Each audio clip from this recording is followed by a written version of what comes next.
Pemirsa, tim Opsnal Satreskrim Polres Badung mengungkap kasus jambret yang menyasar handphone WNA di 9 TKP.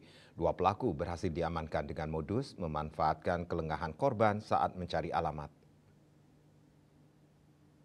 Ungkapnya komplotan ini berawal dari aksinya yang dilakukan di Jalan Raya Umo Alas, Kelurahan Kerobokan, Kelot, Badung. Saat itu korbannya warga negara Turki berinisial EAS kehilangan HP seharga 15 juta rupiah. Pelakunya dua orang yakni Inyoman Simpan alias Redot 26 tahun dan Putu Agus Wirawan 22 tahun. Kapolres Badung AKBP M Arif Batubara menjelaskan saat itu korban bersama suaminya melintas di TKP mengendarai sepeda motor. Posisi korban dibonceng sambil pegang HP. Pelaku dari belakang naik sepeda motor, memepet korban lalu mengambil secara paksa HP tersebut. Selanjutnya pelaku kabur dengan kecepatan tinggi dan suami korban berusaha mengejar pelaku akan tetapi gagal karena kalah cepat. Akibat kejadian tersebut korban mengalami kerugian 15 juta rupiah dan peristiwa ini dilaporkan ke pihak kepolisian. Berdasarkan laporan tersebut, tim Opsnal Polres Badung mendatangi TKP.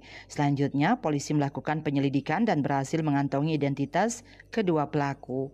Selanjutnya, petugas melakukan pelacakan dan akhirnya pelaku berhasil dibekuk di Jalan Teguh Umar Barat dan Pasar.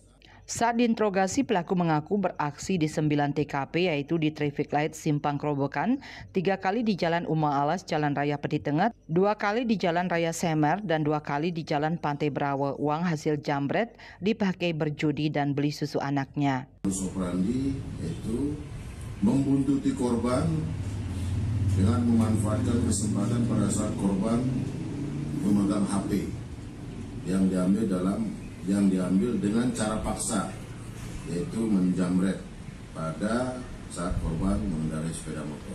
Dua orang tersebut telah melakukan tindak pidana kejahatan yang sebagaimana dimaksud dengan jambret sejumlah 9 TKP. Polisi menyita barang bukti berupa 2 helm, HP, dan sepeda motor yang dipakai beraksi. Simpen merupakan residivis jambret yang pernah ditangkap oleh Polda Bali pada 2019 dan divonis 1 tahun 9 bulan penjara. Raiswantara, Bali TV.